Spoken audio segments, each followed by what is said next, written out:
Noong hapon ng October 22, 2025, nagbabaga ang sikat ng araw sa Malaysia. Ngunit sa loob ng isang 5-star hotel suite sa gitna ng lungsod ay napakalamig ng hangin. Ang sikat na rapper na sa name Wee na nakasuot ng gusot na puting t-shirt ay nakatayo sa harap ng mga pulis na may blankong tingin at nanginginig na boses. Nang tumingin ang mga opisyal patungo sa banyo sa likuran niya, nakita nila ang isang dalagang walang saplot, nakabaluktot sa isang malinis na puting bathtub at nasa isang kakaibang posisyon. Ang babaeng yon ay walang iba kundi ang Taiwanese internet celebrity na si Xie Yuxin na mas kilala bilang si Iris Xie. Ngunit ang higit na ikinagulat ng lahat dahil ang bathtub ay ganap na tuyo. Wala man lang ni isang patak ng tubig kahit saan at napakalinis ng tiles na parang walang kahit na anong nangyari.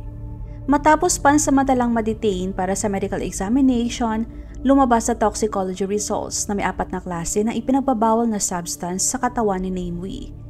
Nakita rin ng mga pulis ang 9 na asul na tableta na hindi matukoy ang pinagmulan sa bulsa ng kanyang shirt.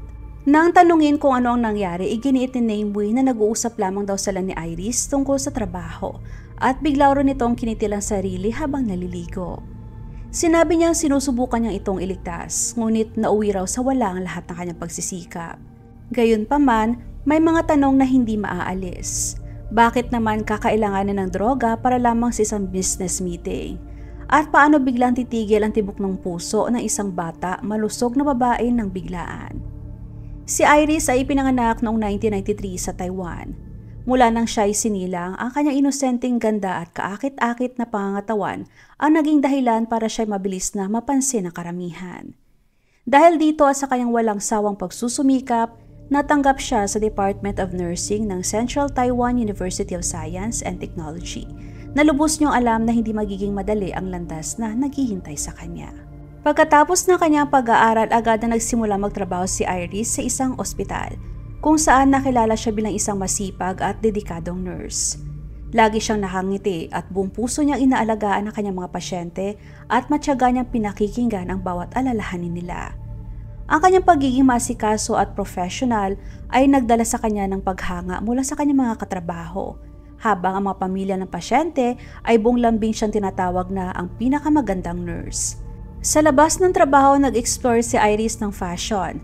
Nagsusubok ng iba't ibang kasuotan at nagbabahagi ng mga simpleng larawan ng kanyang pang-araw-araw na buhay sa social media. Isang araw nag-post siya ng simpleng litrato na nakasuot lamang ng t-shirt at maong, habang malayang nakalugay ang kanyang mahabang buhok at nagninining ang kanyang ngiti. Nagulat ang mga nakakita ng kanyang larawan. Ang umagaw ng pansin sa kanila ay hindi lamang ang kanyang maliwanag na ngiti, kundi pati ang maamo at kaakit-akit na pangangatawan na halos hindi maitago ng kanyang payak na kasuotan. Ang serye ng mga larawan ay naging viral magdamag. Dumami ang likes at comments. Marami na bigla ng matuklasan ng isang professional nurse ay maaring magkaroon ng ganoong kagandang pangangatawan. Ang matinding contrast sa pagitan ng kanyang trabaho at itsura ay nagbigay sa kanya ng bansag na nursing goddess, at doon na biglang dumami ang kanyang tagahanga. Ang biglaan niyang pagsikat online ang nagbigay kay Iris ng ideya na maaari pala siyang mamuhay ng kakaiba, mas malaya, mas matapang at mas makulay. May biglang umalab sa kanyang puso't isipan na pumalis sa tahimik at paulit-ulit na araw niya sa ospital. Bagamat narating na ni Iris ang edad kung kailan karaniwang iniisip ng maraming babaeng pag-aasawa at pagsisimula ng pamilya, hindi niya kailanman naramdaman ang pagmamadali. Ayaw niyang makontento sa isang ordinaryong lalaki at mamuhay ng boring at paulit-ulit tulad ng karamihan. Kasabay nito na pagtanto niyang kumpara sa tahimik na araw na nakapaloob sa mga dingding ng ospital, ang tunay niyang hinahangad ay ang tumayo sa ilalim ng spotlight at maramdaman ang mga mata ng libu-libong kataong nakatingin sa kanya at humahanga. Kaya laban sa inaasahan ng kanyang pamilya at mga kaibigan, gumawa si Iris ng isang matapang na desisyon. Iniwan niya ang kanyang trabaho bilang nurse upang tahakin ang buhay bilang isang professional na social media star. Ngunit ang mundong yon ay hindi kailanman naging madali. Isang lugar yon kung saan napakaraming magagandang mukha ang naglalaban-laban para sa bawat views at ang itsura lamang ay hindi sapat para magarantiya ang pangmatagalang tagumpay. Noong 2019 ay nag-post siya ng isang video kung saan ay nakasuot siya ng bikini sa isang shrimp fishing camp. Gumagawa ng Thai-style milk tea habang nakikipag-interact sa kanyang mga fans sa camera, na nagpasiklab ng napakalaking kontrobersiya online ang video. May ilan na kumutya sa kanya bilang walang hiya at inakusahan siyang dinudungisan ang propesyon ng pagiging nurse, habang marami namang lalaking fans ang humanga sa kanyang tapang, pagiging totoo at pagiging isang tunay na diyosa. Lalong dumami ang atensyon dahil sa kontrobersiya. Ang mainit na debate at makasalungat na opinyon ay lalo lamang nagpabilis ng pagkalat ng kanyang video sa social media. Nang maunawaan na niya kung paano gumagana ang publicity, nagsimula magpahayag si Iris ng sarili ng mas matapang kaysa dati. Alam niya na ang kanyang katawan ang pinakamalaking asset niya, kaya't bawat sikat na lokasyon sa buong mundo ay naging perpektong entablado niya upang ipakita ang kanyang katawan. Isang kapansin-pansing halimbawa nito ay sa Louvre Museum sa France, kung saan habang maraming turista sa paligid, hinubad niya ang kanyang coat na nagpakita na suot lamang niya ang isang black lace lingerie set, at buong kumpiyansa siyang nag-pose hanggang kailangan ng mangialam ng mga pulis. Pagkatapos, sa halos nagyayelong lamig ng Switzerland, habang lahat ay nakasuot ng puffer jackets, itinaas niya ang kanyang suot na shirt upang ipakita ang isang pink na lingerie set habang nakaupo sa isang cable car na nababalutan ng snow sabay ngiti sa camera. Nagbigay sa kanya ang mga gawaing iyon ng napakalaking following, ngunit nagdala rin ng mabibigat na batikos. Tinawag siya ng mga kritiko na bastos, attention seeker at inakusahan siyang sinisira ang imahe ng bansa sa ibang lugar. Ngunit hindi natinag si Iris kahit konti. Ang kanyang pagiging walang pakialam at pagtanggi na magpaapekto sa opinyon ng publiko ang nagpanalo sa kanya ng isang malaking bilang ng tapat at masugid na tagahanga. Maraming humanga sa kanyang tapang na mabuhay ng nagpapakatotoo sa kanyang sarili. Dahil sa patuloy niyang pagsikat, pumasok sa gintong yugto ang kanyang career. Sunod-sunod ang mga endorsement deals at imbitasyon niya sa events, at ang kanyang pangalan ay naging kilala na sa iba't ibang platform. Ayon sa mga ulat ng local media, lumampas na sa $290,000 o halos 16.5 million sa peso ang kanyang buwanang kita. Kasabay ng kanyang tagumpay, na natiling umiiwas pa rin si Iris pagdating sa pag-ibig. Kahit na may isang mayamang negosyante na nanligaw sa kanya at lubos siyang pinaliguan ng kabaitan at regalo, mariin niya itong tinanggihan. Ipinahayag niya sa publiko na wala siyang interes magpakasal at hindi siya interesado sa buhay na umiikot lamang sa isang asawa at mga anak. Dahil doon, may isang pagkakataong pagkikita ang nagdala kay Iris na noon ay isa ng pamilyar na mukha sa mundo ng kasikatan at entertainment. Sa isang lalaki na nagangalang Wei Meng Che na mas kilala sa kanyang stage name na si Name Wei, isang kilalang rapper sa Chinese-speaking music scene. Pagdating kay Name Wei, hindi may kakaila ang kanyang talento.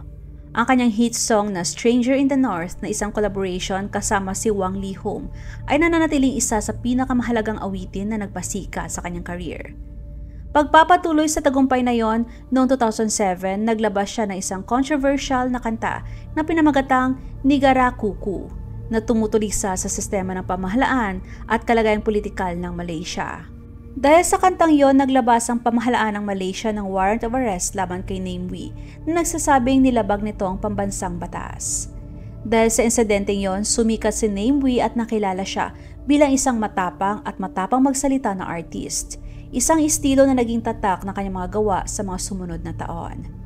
Matapos ang kontrobersiya, napilitang iwan ni Name Wei ang Malaysia at nagkaroon ng panahong mag-self-imposed exile bago siya bumalik upang ipagpatuloy ang kanyang sining. Noong 2011, siya ang naging direktor at bida sa pelikulang Nasilimak 2.0 na muli nagpasiklab ng mga debate sa publiko dahil sa mga provocative na tema at nakatanggap ng matinding kritisismo. Gayunpaman, matagumpay na naipalabas ang pelikula at pumatok pa sa takilya noong panahong yon.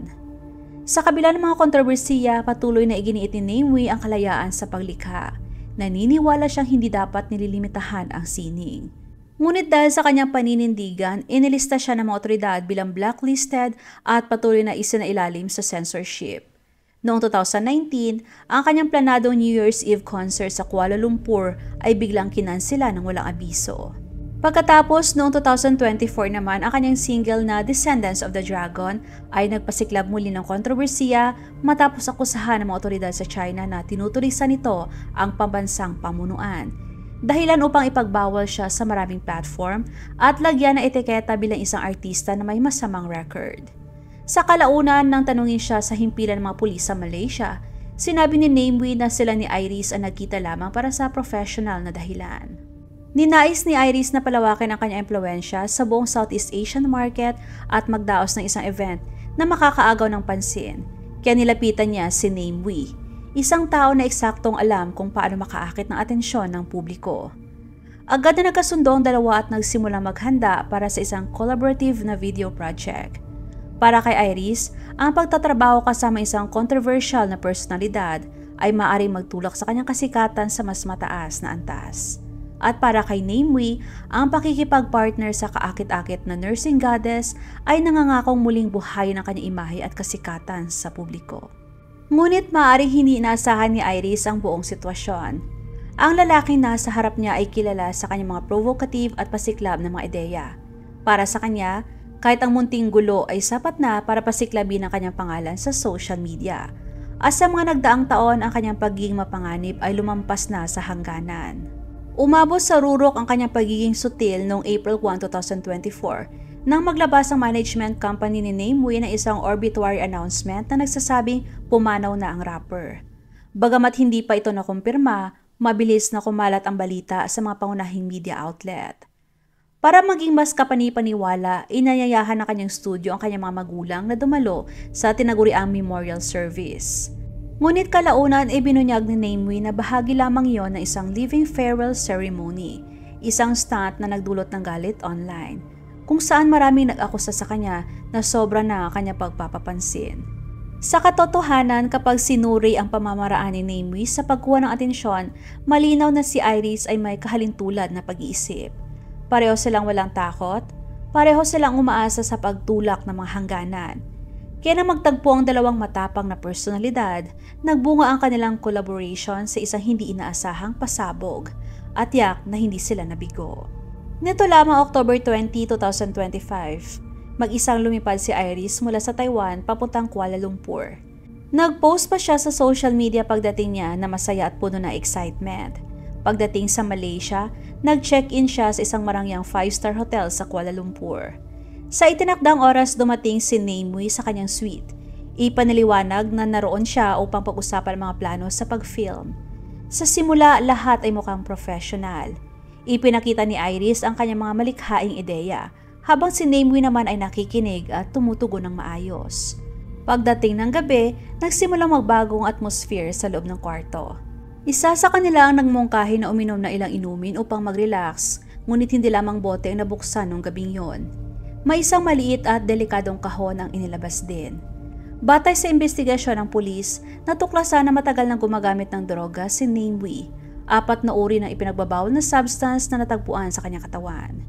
Ang hindi pa malinaw ay kung lihim ba nitong ipinakilala ang droga sa kanilang pagkikita o kung sinadyang sumunod si Iris dito. Ayon sa sariling pahayag ni Namewee, ang seryosong pag-uusap ay unti-unti naging isang pribadong party para sa kanilang dalawa. Napuno ang kwarto ng music, alak, at isang hindi maipaliwanag na tensyon na lubos na nagbago sa enerhiya ng lugar. Dagdag pa ni Namewee, pumasok si Iris sa banyo at inakala niya nagpa-freshen up lamang siya. Ngunit matapos maghihintay ng matagal, napansin niyang tahimik at walang kahit na tunog ng tubig. Dahil sa pagkabagot at pagkabalisa, kumatok siya ng ilang beses ngunit walang sumagot. Sa huli, itinulak niya hindi nakalak na pinto at ang kanyang nakita ay nagdulot sa kanya ng matinding pagkabigla. Nasa harap niya si Iris na nakahubad sa bathtub, nakapikit ang mga mata at maputla ang mukha. Agad siyang lumapit upang suriin ang paghinga at pulso, ngunit hindi na gumagalaw ang dibdib nito. Dahil sa panic, sinimulan ni Namewee ang CPR sa desperadong pagtatangkang iligtas si Iris. Pagkatapos ay mabilis niyang tinawagan ang emergency hotline ng Malaysia na 999. Nang dumating ang mga pulis, kitang-kita ang pagkabilisa ni Namewee. Nauutal siya, nanginginig at hindi maayos magsalita. Sa kanilang paghahanap, natagpuan ng mga opisyal ang 9 na asul na tableta sa kanya. Sa loob ng tahimik na hotel room na yon, si Namewee ang nag-iisang tao sa lugar ng insidente ay agad na tinukoy bilang pangunahing suspect. Agad na pinusasan at dinala sa himpilan ng pulis nung gabing ding yon. 2 araw matapos ang insidente noong October 24, opisyal siyang kinasuhan ng 2 krimen, possession at illegal use of narcotics. Ayon sa batas ng Malaysia, kung mapatunay nagkasala, maaari siyang makulong ng hindi bababa sa 2 taon, pati na rin maipataw na pamalo at multa bilang kabayaran sa pinsala. Ngunit sa korte, idiniklara siyang hindi nagkasala. Sa kasalukuyan, nakalaya siya sa piyansa matapos magbayad ng higit sa $1,000 o halos 57,000 sa peso at agad na nagpunta sa kanyang social media upang ipagtanggol ang sarili sa publiko. Sa kanyang personal na page, isinulat niya na, "Hindi ako gumagamit o nagdala ng kahit na ano. Sa halip, marami lang akong nainom nitong mga nakaraang araw. Maniwala kayo o hindi, hintayin niyo na lang ang ulat ng pulis." Sa pagkakataong ito, inako niya ang lahat tungkol sa alak at question pa ang emergency response system ng Malaysia sa pagiging mabagal, na nagpapahiwatig na kung nauna sana ang pagdating ng paramedics, maaaring buhay pa si Iris. Ngunit mabilis na nasira ang kanyang depensa sa ilalim ng masusing pagsusuri. Ang unang tumugon ay ang pulisya ng Malaysia. Opisyal na sinabi ng hepe ng pulisya sa Kuala Lumpur na ang urine test ni Namewee ay positibo sa 4 na uri ng ipinagbabawal na gamot. Dagdag pa niya, walang natagpo ang ebidensya ng sexual assault sa lugar ng insidente. Pero nakumpirma nila na magkasama ang dalawa sa isang kwarto nung gabing yon. Matapos ang ilang araw na katahimikan, nag-post online ang manager ni Iris na si Chris ng isang pampublikong pahayag na nagsasabing hindi niya pinaniniwalaan ang paliwanag na biglang cardiac arrest dahil malusog ang dalaga. Direkta din niyang inadres si Namewee at sinabing lubos na taliwa sa mga pahayag mo sa ulat ng pulis. Saan ang galing ang mga asul na tableta? Binigyan mo ba siya nito? Niloko mo ba o pinilit mo ba siyang inumin ito? Sabihin mo ang katotohanan. Iginiit din ng manager na hindi kailanman gumamit si Iris ng ipinagbabawal na gamot at nangakong hahanapin niya ang hustisya para sa kanya. Isa pa ang kaibigan na influencer ni Iris na si Vivian Shi ay lantaran ding ininsulto si Namewee. Tinawag siyang walang pananagutan at duwag na nagtatago sa kanyang balat. Samantalang kumalat ang mga usap-usapan online na nagpapahiwatig na maaaring nagkaroon ng transaksyong pinansyal sa pagitan ni Iris at Namewee. Agad namang itinanggi ni Vivian ang mga paratang at iginiit na kumikita si Iris ng daan-daang libong dolyar bawat buwan mula sa kanyang mga paid subscription platforms at siya ay financially independent. Binigyang diin niya na walang dahilan si Iris na makipag-ugnayan sa ganitong mga deal at dagdag pa niya, kung sino man ang nagbayad, malamang si Iris mismo yon, hindi ang kabaligtaran. Nagalit din si Vivian nung sinabi ni Namewee na mga ipinagbabawal na gamot ay nagmula mismo sa Taiwan. Ang pagturo ng sisi kay Iris ay labis na ikinagalit ni Vivian na nagsabing hindi siya tunay na lalaki. Nagpahayag din ng matinding pagdududa ang pamilya ni Iris tungkol sa unang ulat ng autopsy na nagsasabing biglaang cardiac arrest ang sanhi ng kanyang pagkamatay.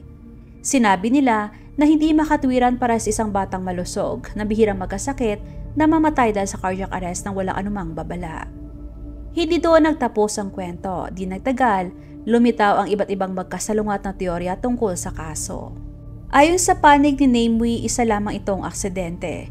Ngunit iginiit ng mga malalapit na kaibigan ni Iris na siya ay naging biktima ng masamang gawain, na direktang sangkot si Namewee sa kanyang pagkamatay at itinatago pa rin ang katotohanan. Samantala, opisyal na ikinategorya ng mga investigador ang kaso bilang criminal investigation na may ebidensya nagpapakita ng koneksyon ni Namewee sa illegal na droga. Ang eksaktong sanhi ng pagkamatay ni Iris ay kasalukuyang sinusuri pa ng forensic at matutukoy lamang kapag lumabas ng pinal na resulta ng autopsy. Sa ngayon, nananatiling hindi pa nalulutas ang kaso at kailangan maghintay ng publiko hanggang December 18 kapag naka-schedule na ang susunod na pagdinig sa korte upang tukuyin ang pinal na hatol at parusa para sa akusado. Nagtapos ang kwento ni Iris sa gitna ng walang tigil na pag-flash ng mga camera at walang katapusang usap-usapan online. Ngunit sa likod ng lahat ng ingay na yon ay ang trahedya ng isang batang babae na minsang naniwala na ang kasikatan ay maaring bumili ng kaligayahan. At nang tumigil na ang lahat, doon lamang napagtanto ng mga tao ng mga followers, atensyon at glamour ay mga ilusyon lamang, habang ang tanging tunay na nananatili ay ang presyo na binabayaran niya para sa tinatawag na kasikatan.